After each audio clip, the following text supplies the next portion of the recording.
Hi everyone, let's see how you can fix unknown USB device error that you get in Device Manager. To get started, simply right click over it and go to its properties. Then go to the Details tab, click here and select Device Instance Path.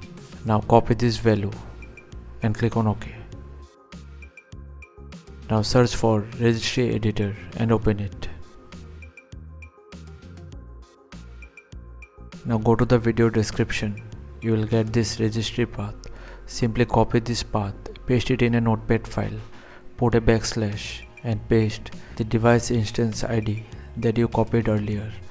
Now copy this entire path,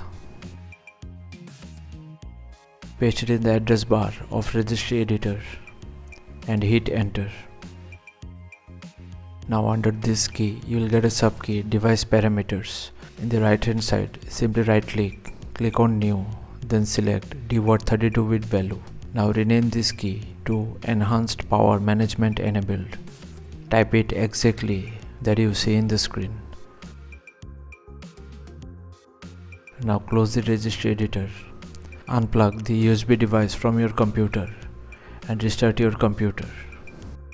After restart, if you go to Device Manager, under Universal Serial Bus Controllers, you won't get to see the error further.